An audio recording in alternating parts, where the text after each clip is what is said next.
everybody. I'm Jonathan Randall, and welcome to episode 40 of How You Like Me Now. Yeah, so much for my ex's theory that I can't commit to anything.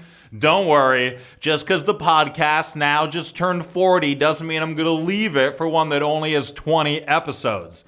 I want to give thanks to everybody who's been tuning in and giving me support. I really appreciate it. I hope y'all had a great summer out there. The summer is coming to an end, but I hope you had a great one. And there is no better way to close out the summer than by coming to Save the Garden, a comedy show at the Elizabeth Street Garden on August 31st at 8 p.m. We're going to have an awesome show featuring the world champ himself, Judah Friedlander, who I have been a huge fan of ever since I saw the movie American Splendor. A lot of people know him from playing Frank on 30 Rock. You know, when I first started doing comedy, I performed on one of his shows at Caroline's on Broadway, and it was such a thrill for me. And that was many years ago, and I've got to know him a little bit over the years. And not only is he an incredibly funny guy, but he is so kind and super sweet. And I'm so grateful and psyched to have him on the next Save the Garden comedy show, which will be the last one of the summer. So I hope everybody will come on out to support, of course, the Elizabeth Street Garden,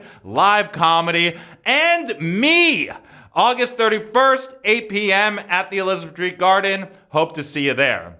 So India has become the fourth country to land a spacecraft on the moon, or maybe the first, second, or third, depending on how much you're into conspiracies. Now, they are the first to land in the south pole of the moon, unless, again, you're super into conspiracies, then this whole thing has just been a huge Bollywood production.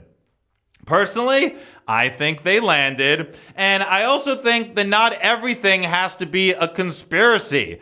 I've been seeing a lot of content on the internet how the fires in Hawaii are part of a conspiracy to rebuild the island with AI, or so Oprah could buy up more land, both of which are crazy and totally disrespectful to the 111 people who were killed in the fires.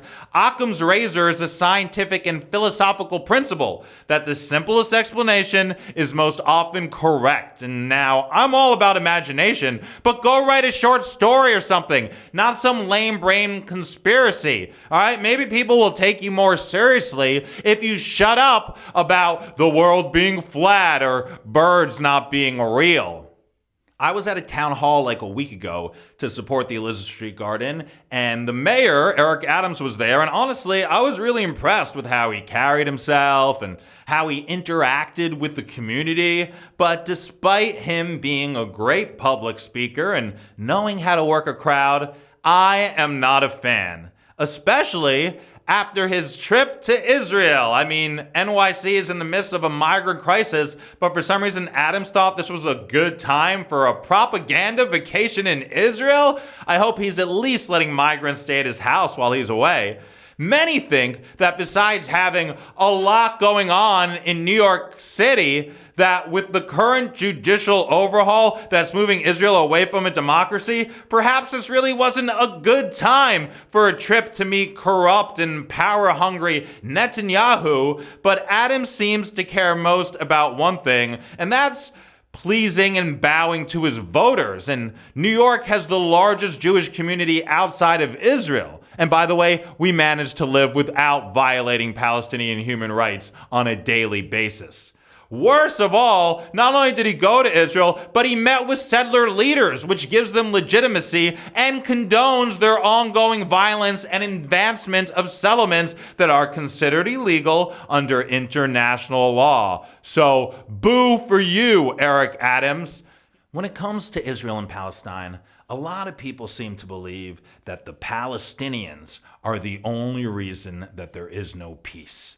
Yet, they seem to totally ignore settler violence and expansion. Israeli settlers have committed over 600 acts of violence against Palestinians just this year that have resulted in casualties and property damage. But for some reason, these Israeli settlers are rarely called what they are, which is terrorists. That title, it seems, is saved only for Palestinians because, Israeli good, Palestinian bad.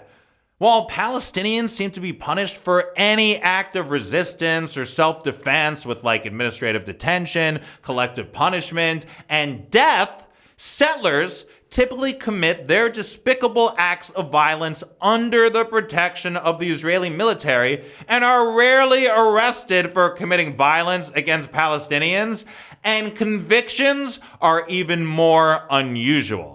I can't decide if it's more ignorant or hypocritical for not only the Jewish community, but for the whole world not to be speaking out against settler violence and expansion. A lot of people ask me to say, well, Jonathan, what could Israel do? What should we do? And this is obviously just the bare minimum. Stop expanding and building illegal settlements and take drastic measures to stop settler violence and have those who commit it arrested and convicted.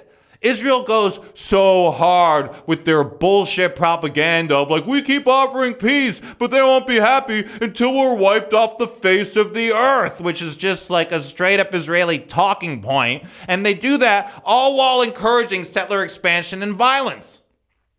Now, obviously, there is a lot more that needs to be done to end the occupation, to have peace in the region, and to stop the ongoing dehumanization of the Palestinian people. But this is an absolute no-brainer. Stop building illegal settlements on land that should be a Palestinian state. Of course, the current extremist Israeli government, despite international outcry, wants to continue to build settlements, which just shows how, despite the Zionist talking points about how it's only Palestinians' fault that there's no peace, that Israel isn't really interested in peace. They're interested in ethnically cleansing Palestinians from the land and will not stop until they do so. Israel is the biggest gaslighter of a country ever. And not only do they make you feel like you are crazy for acknowledging their crimes, but you're an anti-Semite for even noticing them. If Israel wanted peace, they would, for one, stop building illegal settlements. If you're not following me on social media, please do. At Jonathan Randall across all platforms. Also, please show me some support on my Ko-fi page. I'd really appreciate it, and it means a lot to me. I will put the link to that in the description. I want to thank everybody again for tuning in. I hope you all have an amazing end of your summer. I'm Jonathan Randall. How you like me now?